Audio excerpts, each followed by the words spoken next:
예, 모순을 이기는 힘, 모순을 이기는 힘이라는 제목으로 하나님 말씀 증거하도록 하겠습니다. 두 번째 뭉치가 10장부터 24장이라 그러는데 마지막 장입니다. 1장부터 9장까지는 지혜는 예수님이다 이걸 말하고 있고 10장부터 24장까지는 그 예수님으로 사는 길, 지혜로 사는 길을 말하고 있습니다. 오늘 이게 마지막 내용입니다. 우리 신앙이라는 거, 하나님이 일하시는 방법이 뭐라 그랬습니까? 약속과 성취라 그랬죠. 그 약속이 있습니다. 약속은 미래형이잖아요. 약속. 그리고 그 다음에 성취가 있습니다. 시간적인 터울이 있어요. 그 갭을 메우는 힘을 믿음이다 이렇게 얘기를 합니다. 그러니까 성도는 어떻게 사는 거죠? 말씀 붙들고 믿음으로 쭉 사는 거예요. 그러면 최종적으로 성취하게 된다. 이게 성도의 삶입니다. 그래서 약속이 미래니까 이게 현실을 놓고 한번 보자는 거예요. 현실을 놓고 보면은 현실하고 약속하고랑 비교해 보세요. 그러면 이게 현실은 현재잖아요. 그리고 약속은 그래도 미래잖아요. 그러니까 여기도 또 차이가 있겠죠. 그래서 약속을 가지고 현실을 바라보면 모순같이 보인다는 것입니다. 모순같이 보인다는 거예요. 세상은 어떻게 살죠? 현실로 삽니다. 세상은 무조건. 현실에 이익이 되는지, 현실에게 내게 뭐 좋은 건지, 현실에게 내게 기쁨을 주는지 현실로 사는 게 세상이에요. 대신에 믿음은 약속으로 삽니다. 그러니까 현실이 어떻든 간에 약속이 최종적인 결론이다라는 걸 믿고 사는 것이 믿음이라는 것입니다. 그러므로 믿음 갖고 사는 사람들은 100% 그런 건 아니지만 이 땅을 살아갈 때 모순이 있죠. 그래서 모순을 이기고 살아가는 거예요. 현실적인 모순을 느낍니다. 현실적인 모순의 대표적인 게 뭐예요? 악인의 형통이죠. 악인의 형통 뒤집어 나가면 의인의 고난. 여기서 악인 의인 그럴 때 성경에서는 뭐 나쁜 짓 하는 거 그런 거보다도 믿는 자를 의인이라고 그러고 안 믿는 자를 악인이라고 그런다니까요. 그러니까 안 믿는데 형통한 거예요. 악인이 형통한 거예요. 믿는데 고난이 있고 이게 사실 현실적인 모순이죠. 이걸 풀기 위해서 이제 툴이 필요한데 3절 4절에 보면 세 가지 개념이 나오거든요. 하나가 지식이 나오고 명철이 나오고 지혜가 나옵니다. 이거를 시간적으로 보면은 22절까지 내용이 풀리는 것 같습니다. 먼저 지식 그러면 이건 과거형이에요. 지식은 과거, 명철은 현재, 지혜는 미래. 그렇게 한번 놓고 보십시오. 지식 그러면 어떤 거죠? 과거형이니까 지금까지 알아온 것들이 지식이잖아요. 지식이 뭐예요? 이제까지 알아온 것들이 쌓인 거잖아요. 그러니까 격언의 형태로 나타나고 교훈의 형태로 나타나고 어떤 때는 역사라는 형태로 나타나고 어떤 때는 우리의 경험치로 나타나는 게 지식입니다. 그래서 공부를 한다 그러면 대부분은 과거로 공부하는 거 아니에요. 그죠? 그러니까 지식이 쌓이는 거예요. 지식. 이거 필요 없다는 얘기는 아니에요. 근데 과거예요, 지식은. 명철은 뭐죠? 현재형입니다. 지금 이 순간 적용하는 거예요. 지금 이 순간 활용하는 거예요. 그래서 세상에서는 이 명철에 밝아요. 그걸 세상의 명철을 뭐라 그러냐면 처세술 그러기도 하죠. 지금 잘 되는 거. 그러니까 이것도 필요한 거죠. 지금 잘 살아야 될 거 아니에요. 지금 잘 되는 것에 초점 맞추는 거를 명철 그런다고요. 이렇게 보자고요. 명철은 현재형으로. 지혜는 무엇입니까? 지혜는 미래형이에요. 아직 겪어보지 못할 일들을 대비하는 거 아니에요? 약속이니까 앞으로 될 일들을 예측하는 거 아닙니까? 그러니까 하나님께 맡기는 거죠. 맡기는 인생. 그게 지혜의 삶이라는 것입니다. 그래서 지혜는 미래를 풀어가는 거예요. 그리고 미래를 대비하는 거고. 그래서 겪어온 인생하고 좀 다릅니다. 앞으로 될 인생이에요. 그러므로 약속부터 믿음의 삶, 이게 지혜의 삶이다 이렇게 말할 수 있다는 것입니다. 그래서 이게 되게 중요한 거예요. 세 가지. 지혜는 미래, 명철은 현재, 지식은 과거. 이 세 가지가 사실은 조합을 이루어야 된다는 거죠. 한 방향으로 이끌어갈 때 파워가 나타나는데 세상은 이게 순서가 바뀌든지 아니면 하나만을 붙들고 나가든지 그래서 무너지게 된다 그런 얘기입니다.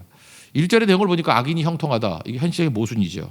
근데 우리가 처음에 분노하다가 시간이 지나면 부러워합니다. 부러우면 지는 거다 그러는데 부러워하죠. 왜 부러워하죠? 현실적인 관점을 놓고 볼 때 현실적인 관점이 명철이라고 그랬잖아요. 세상에 맞는 것 같이 보인다니까요. 이게 착시현상, 착각현상이 벌어지게 된다고요. 그래서 우리도 믿음이 흔들흔들해지면은 그 세상의 명철, 현실적인 관점만 놓고 보니까 저게 진짜 사는 거 아닌가? 나는 너무 무모한 거 아닌가? 내가 이거 뭐 하는 짓이야? 이게 흔들흔들하는 거죠. 그래서 처음에는 악인의 형통을 분노하다가 나중에는 부러워하는 걸로 마음속에 변화가 나타나는 거예요. 아, 부럽다. 말은 안 해요. 근데 나도 저렇게 됐으면 좋겠다. 이런 거죠. 그리고 실제로 2절에 보니까 이 현실적인 악인들이 갖고 있는 힘들이 강포, 폭력이죠. 폭력이 뭐 이렇게 우리가 말할 때 나쁜 거다 그러지만 행하는 사람들은 자기 뜻대로 멋대로 하는 거 아니에요. 강포, 폭력. 그리고 입술에 재앙이라 그랬는데 말도 함부로 하고 갑질하고. 그러니까 뭐 세 보이죠. 분명히 악인이라는 건 알겠는데 지금 현재의 힘을 갖고 있는 것 같은 느낌을 받잖아요. 이게 현실적인 모순이라는 거예요. 모순. 1절 2절을 읽겠습니다. 시작. 너는 악인의 형통을 부러워하지 말며 그와 함께 있으려고 하지도 말지어다. 그들의 마음은 강포를 품고 그들의 입술은 재앙을 말함이니라. 근데 인생을 이렇게 풀면 안 되고 인생을 크게 보자는 거예요. 한번 3절부터는 이제 내용을 알아야 돼요. 지혜라는 거는 미래형, 그리고 명철은 현재형, 그리고 지식은 과거형이라 그랬죠. 그러니까 지혜로 산다는 건 뭐냐면 지혜는 미래형이기 때문에 설계도입니다. 설계도예요. 인생의 큰 설계도. 지혜라는 설계도를 가지고 현재는 뭘 하는 거예요? 현재의 명철로 그 설계대로 충성을 다하고, 과거의 지식은 뭐예요? 세부적으로 그 내용을 가지고 지혜를 메꿔 나가는 인생이 돼야 된다. 뭐 그런 거죠. 그러니까 설계도 없이 그냥 뛰면은 실제로 뭐 그런 거 있잖아요. 설계도도 없이 막 열심히 뛰어봐야 나중에 다 무너져요. 중간고사 안 나와요. 그러니까 인생이 설계도 없으면 그 허무한 인생, 무모한 인생이 될 수밖에 없다는 거죠. 아무리 열심히 있어봐야 아무것도 없다. 예, 그거를 말해주고 있습니다. 3절과 4절을 읽겠습니다. 시작. 집은 지혜로 말미암아 건축되고 명철로 말미암아 견고함에 되며 또 방들은 지식으로 말미암아 각종 귀하고 아름다운 보배로 채우게 되느니라. 그러니까 집을 지을 때는 설계도가 필요한데 설계도는 지혜고, 그다음에 명철은 뭐예요? 지금 일하는 거니까 그걸로 견고해지는 거고, 지식은 뭐예요? 그 각 방들을 과거의 지식을 가지고 채우는 거죠. 그래야 온전한 집이 되는 거 아니냐. 근데 지식이 없다 그러면 아무것도 아닌 거죠. 어제 저녁에 우리 빌라델피아 교회와 라우디가 교회를 얘기를 했죠. 빌라델피아 교회는 작은 능력밖에 없었습니다. 그런데 말씀 붙들었죠. 말씀이 뭐예요? 지혜잖아요. 예수님이잖아요. 말씀 붙으니까 설교도가 완성이 됐죠.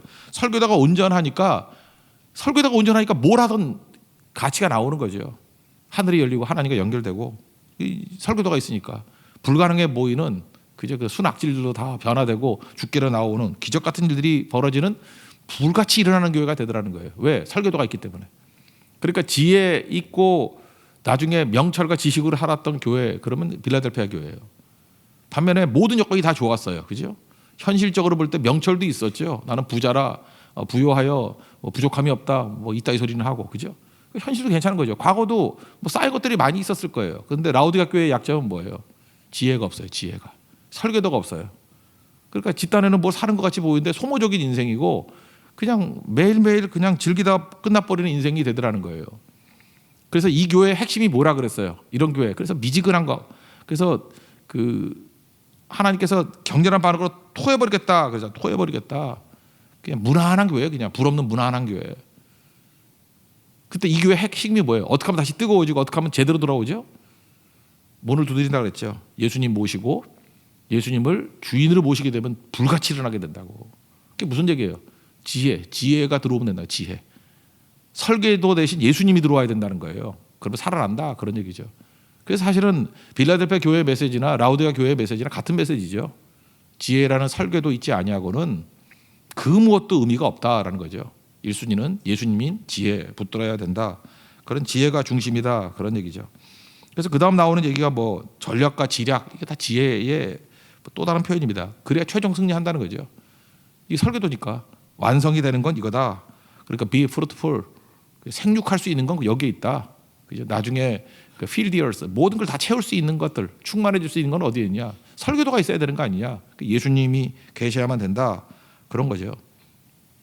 바둑을도 보면 아는데 이 하수들은요 그 지혜의 수를 몰라요. 그래서 맨날 그 작은 거 따먹으려고 그러다가 대마 죽고 막 그러죠. 대신에 고수는 어떻습니까? 작은 집 몇 개는 줘요. 죽으려면 죽어라. 근데 그거 갖고 헤매는 거를 덮쳐가지고 그 대마를 잡아버리죠. 그러니까 하수는 고수의 수를 모른다. 예, 그 얘기입니다. 5절부터 7절까지 읽겠습니다. 시작. 지혜 있는 자는 강하고 지식 있는 자는 힘을 더하나니 너는 전략으로 싸우라. 승리는 지략이 많음에 있느니라. 지혜는 너무 높아서 미련한 자가 미치지 못할 것이므로 그는 성문에서 입을 열지 못하느니라. 그러니까 지혜를 바탕으로 해서 지식이 힘을 더하는 거일 뿐이지 지식만 갖고 되는 게 아니라는 거죠. 설계도가 있어야 된다. 그러니까 지혜가 전략이고 지략이다. 그래야 최종 승리하게 된다. 근데 이 지혜라는 수는 너무 높아가지고 멍청한 놈들은 모른다. 그런 얘기죠. 그러니까 지혜가 없으면 지혜 대신 예수님을 내 헤드쿼터에 집어넣으면 되는 거죠. 그죠? 예수님 따라가면 되는 거라는 거예요. 자기로 살지 말고 예수님으로 살면 된다. 그런 거죠. 그래서 악인의 어리석음. 악인이 뭐라 그랬어요? 그 나쁜 놈 그런 게 아니고요. 안 믿는 자라니까요. 말씀을 안 믿는 자, 안 믿는 자는 어리석다는 것입니다. 두 가지 특징이죠. 이거 맨날 나오는 거예요. 현재 중심. 맨날 눈앞에 보이는 것밖에 없어요. 현재 중심. 또 하나 자기 중심. 근데 의인의 특징이 뭐예요? 하나님 중심, 미래 중심. 그게 지혜잖아요. 그러니까 방향은 이제 잡았죠. 그러니까 어리석은 자는 어떻습니까? 악인인데 항상 당장의 이익에만 매달려요. 그래서 한 치 앞도 못 내다봐요. 한 치 앞도 못 내다봐. 자기 중심이죠. 그래서 누구를 속이는 것 같지만 자기 중심인 사람은 자기가 속는 인생이다. 그런 얘기입니다. 8절 9절 읽겠습니다. 시작. 악행을 행하기를 꾀하는 자를 이끌어 사악한 자라 하느니라. 미련한 자의 생각은 죄요 거만한 자는 사람에게 미움을 받느니라. 그래서 이제 악인이 얼마나 멍청한지를 보여주고, 그 다음에 지혜자, 의인이 이게 흔들리면 지혜로 살아야 되는데 현실에 속아가지고 흔들흔들 할 수 있죠. 그래서 그러지 말라는 거예요. 그래서 너는 예수님이 있고 지혜가 있고 말씀 있는 자인데, 지혜자에게 최고의 위기는 낙담이거든요. 낙담이라는 게 뭐? 믿음이 흔들리는 거죠. 약속이 흔들리는 거예요. 약속이 성취된다 이걸 믿고 나가야 되는데 미래는 미래고 당장이 너무 힘드니까 다시 세상의 처세술, 명철의 수준으로 떨어져 버리는 거예요. 그리고 과거 의지에서 지식의 수준으로 떨어져 버리는 거라고. 그러니까 낙담이라는 게 뭡니까? 내적 빈곤 상태예요. 내적 빈곤이 뭐예요? 믿음이 빈곤된 상태죠. 그러니까 현실에 압도돼 버리는 것입니다. 우리 신앙인들도 종종 그래요. 현실에 압도돼가지고 답답해할 때가 있죠. 그때 다시 어떻게 하면 되죠? 말씀 붙들고 예수님께 부르짖으면 불같이 일어나요. 이건 언제나 해야 될 일이는 거죠. 10절 읽겠습니다. 시작. 내가 만일 환난 날에 낙담하면 내 힘이 미약함을 보이니라. 그러니까 잠깐 이렇게 이게 믿음이 없으면 두려움과 염려가 우리를 엄습합니다. 그럴 수밖에 없죠. 근데 우리가 말씀 붙들고 말씀에 들으면서 믿음이 생기잖아요. 믿음이 흔들리지 않고 약속을 붙드는 게 흔들리지 않으면은 우리 체질도 믿음 체질로 변화가 돼 버려요. 우리 머리도 대뇌 피질 이런 거 있죠. 앞에가 이게 이렇게 돼 있는데 전두엽이 있고, 전두엽 옆에가 측두엽인가 뭐 측두엽. 그 다음에 중간쯤이 두정엽이라 그러던가 후두엽이 있고. 제가 대학 다닐 때 그 코그니티브 어프로치를 해서 그 인지적 접근 뭐 이런 거 했을 때 뇌 분석했었는데, 요즘에 뭐 의대에서야 뭐 뇌 뽀개가지고 죄송합니다 부셔가지고 뭐 보겠지만 뭐 그런 거 할 때 뭐 그런 것 같아요. 전두엽에서 뭐 언어나 감정, 뭐 감각, 후두엽이 시각인가요? 시각인가 그랬고, 그 뒤에가 손해가 있거든. 손해가 뭐 건드려지면 걷는 거 헷갈린다 그러더라고요. 보행에 문제가 되고 뭐 이런 거 배웠던 경우가 있어요. 그런데 이거 바둑하고 똑같더라고요. 제가 옛날에 재밌게 보는데 이 뇌 구조가 바둑에서 이게 말로 표현을 하지 못하는데 어떤 사람의 바둑이 참 두터운 바둑을 둔다 그래요. 영어도 있어 표현이 thickness라고. 그래서 두텁다 그래요. 이 사람은 이게 집이 두터워. 느낌이 그래요. 이렇게 쉽게 깨지지 않는 두터운 바둑을 두는 사람 이런 말이 있거든요.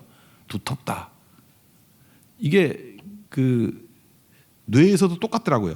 뇌에서도 그 대뇌 피질이요 계속 믿음으로 반응하고 그저 확실하게 하나님 앞에 기도하면서 나아가면요 대뇌 피질이 이렇게 두꺼워진대요.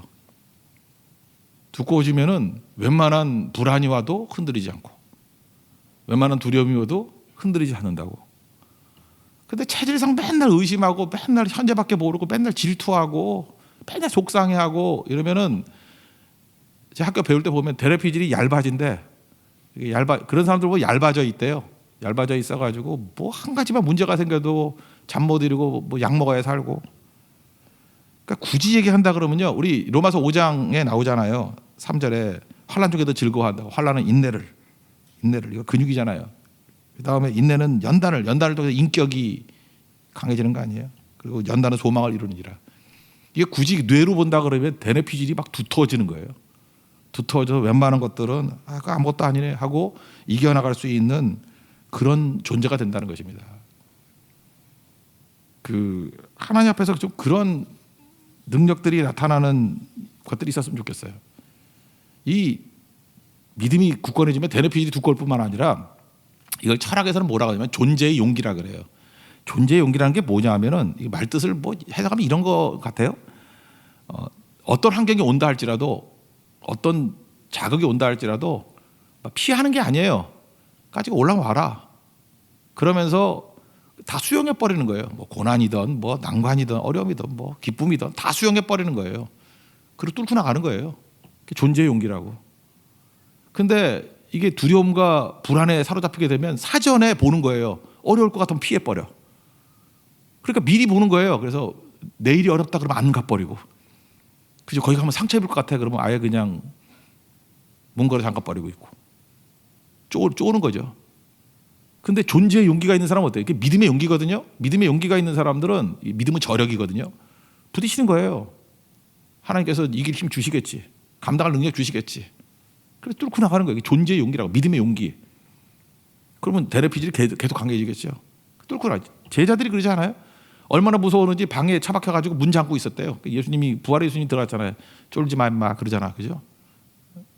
그런데 성령 충만하고 난 다음에 어떻게 방에서 나왔어요. 나와가지고 방에서 나올 뿐만 아니라 거리에 나가가지고 말씀을 증거하잖아요, 그죠?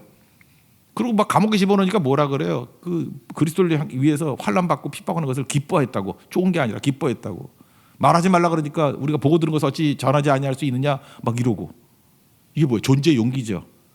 그들이 앉아가지고 기도하면서 주님 내일은 무슨 일이 있을까요? 내일은 핍박이 있을까 없어? 이런 거 묻지도 않았어요.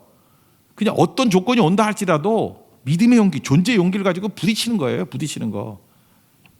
아마 그 순교 직전에 스테반 같은 사람 그 뇌를 구조를 보면 대뇌피질이 한 5cm 될 것 같아요. 몰라요. 난 뇌를 모르는데 하여튼 뭐 엄청 두꺼워졌을 거라고. 한데 쫄아가지고 맨날 이렇게 배신하고 이런 사람들 보면은 툭 건드리면 터지는 진짜 통풍 같은 뇌예요, 그죠? 건들면 톡 건들면 훅 가는 인생. 그러면 안 되겠죠. 그래서 믿음 가져야 돼, 믿음. 그 실제로 이거 옛날에 뇌 조사한 사람들 보면은 종교인들이 대뇌피질이 제일 두껍대. 그 뭐야, 맨날 기도하고 믿고 하는 건데 나는 종교인이란 말이 싫더라고, 그죠? 기도하는 사람, 믿음의 사람. 여러분들 혹시 그 뇌를 분석할 일이 있다 그러면 여러분들 같이 계속 기도하는, 그러니까 월요일만 나오는 사람 말고 전체가 다 새벽기도 나오는 사람은 엄청 두꺼울 거예요, 그죠? 근데 월요일만 나오는 사람은 월요일 부분만 두껍고 나머지는 얇아질 거라고. 농담이에요, 진짜로 믿지 말고. 하여튼 그런 거예요, 그죠? 그러니까 하나님 앞에서 우리가 가져야 될 이 생각들, 그죠? 이거 꼭 잊지 말고 힘차게 나갈 수 있는 이 모습이 있기를 바랍니다. 그래서 잠깐만 이렇게 핑계 대지 말고, 그죠? 이렇게 넘어지지 않는 모습들이 꼭 있어야 된다라는 것입니다. 믿음은 저력이다. 이 말씀 잊지 마십시오. 11절부터 12절까지 읽겠습니다. 시작. 너는 사망으로 끌려가는 자를 건져주며 살육을 당하게 된 자를 구원하지 아니하고 하지 말라. 내가 말하기를 나는 그것을 알지 못하였노라 할지라도 마음을 저울질하시는 이가 어찌 통찰하지 못하겠으며 내 영혼을 지키시는 이가 어찌 알지 못하시겠느냐. 그가 각 사람의 행위대로 보응하시느니라. 하나님께서 우리를 저울질한다는 거예요. 잘 보세요. 어려움 당한 사람이 있으면은 재지 말고요, 존재의 용기를 가지고 와서 도와줘야죠. 그게 누구였어요? 그게 선한 사마리아 사람. 그 제사장 같은 사람은 핑계대죠. 우리 잠깐 핑계를 대잖아. 딱 보면 아유 내가 저거 그 멈추기가 힘들어. 멈추면은 내가 그 힘을 보태야 되기 때문에 그러니까 잠깐 피하려 그러죠. 그러니까 존재의 용기가 없는 거예요. 그냥 맨날 계산하는 거야. 이걸 할까 말까 발 들여놓으면 될까 안 될까, 뭐가 내가 이익인가. 그냥 그 계산기 돌아가는 소리가 옆에서 들릴 정도로 천박한 인생을 사는 거죠, 그죠? 그 특징이 뭐예요? 자기중심이잖아. 그걸 몰라. 신앙생활을 어떻게 자기중심으로 하나? 근데 그 누가복음 10장에 나오는 선한 사마리아 사람의 문제는 뭐예요? 고난 당한 사람이 중심 아니에요. 하나님이 나를 통해서 얼마든지 능력 주신다고 생각하니까. 예수님이 나중에 그러잖아요. 이 세 사람 중에 누가 강도 만난 자의 이웃이 되겠느냐. 예수님의 사고방식이 뭐예요? 고난 당한 사람이 중심이에요. 고난 당한 사람을 중심으로 놓고 볼 때, 강도 만난 사람을 중심으로 놓고 볼 때 누가 이웃이냐? 사마리아 사람이죠. 근데 제사장이나 레위인들은 사고방식이 어때요? 나를 중심이에요. 내게 이익이 있나 없나, 내게 위협이 있나 없나, 그걸 따지니까 핑계대고 도망가잖아요. 우리 뭐 아닐 줄 알아요? 사고방식이 그렇게 돼버리면 나도 모르게 이런 제사장 같은 레위같이 산다니까요. 존재의 용기, 믿음은 그런 거예요. 나 중심이 아니에요. 이건 뭐 그 칸트가 얘기하는 게 정언면법 아니에요. 해야 될 일 하라는 거 아니에요. 뭐 조건 따지지 말고. 믿음은, 그러니까 믿음하고 제일 비슷한 게 정언명법이에요. 해야 될 일 하라는 거예요. 해야 될 일. 고난 당한 자 있으면 도와야죠. 뭘 따지기는. 교회가 그런 거죠. 교회가 믿음으로 살아야죠. 정언명법으로 살아야죠. 해야 될 일을 해야죠. 뭐 조건 따지고 여건 따지고 그래? 지금 힘드니까 안 되고. 그러니까 그 현실에 매몰되어 있는 인생을 사는 거죠. 그 명찰에만 의지하는 인생이죠. 지식에만 의지하는 인생이죠. 지혜가 없잖아요. 지혜는 뭐예요? 하나님을 계산해 두지 않는 거 아니에요.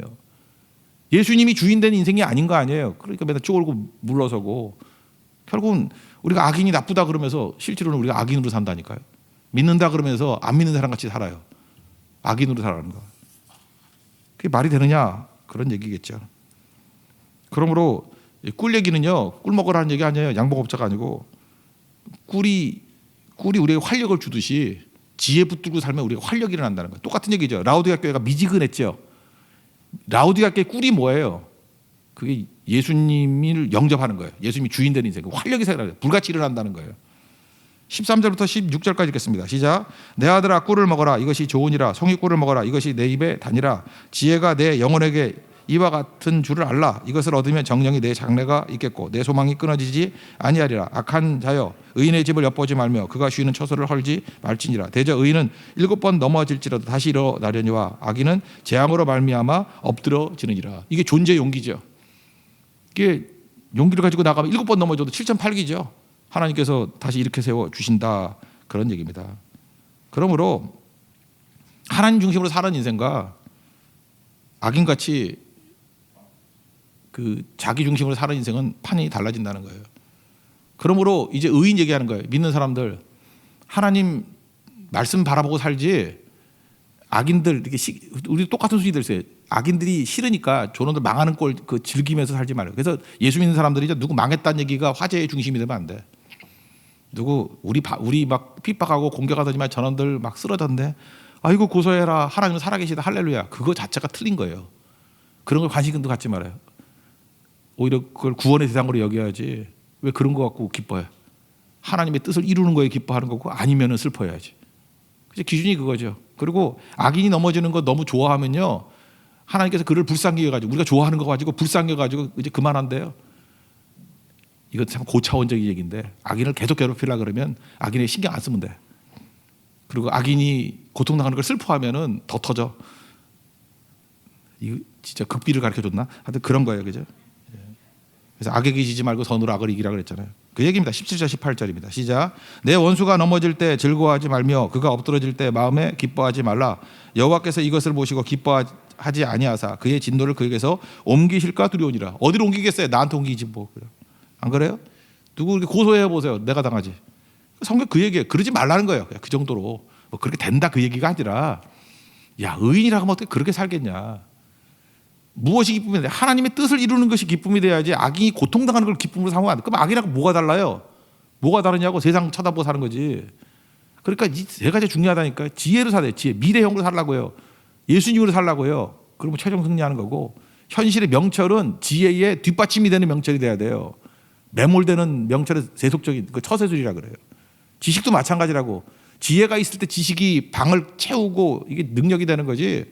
그거 아니면 지금도 보세요. 지식 있는 사람들 가운데 얼마나 멍청하게 사는 사람 많아요. 지식 있으면 뭐 할 거야 그거 다 과거 얘기지. 꼰대들이지.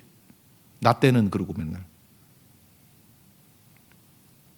그래서 마지막 정리하는 내용입니다. 정리. 뭐 정리니까 뭐 별거 아니네요. 최종적으로 다음 주가 추수감사절이잖아요. 그런 거 생각나네. 어떤 집에서 이렇게 칠면조를 키웠대. 칠면조를 키웠는데 어떤 한 놈만 주인이 먹을 거 많이 주더라는 거야. 그래서 칠면조들이 생각하기를 아 왜 쟤한테만 불공평해? 제가 제일 악질인데 악인이 형통 그러면서 막 괴로워했대. 우리 같이.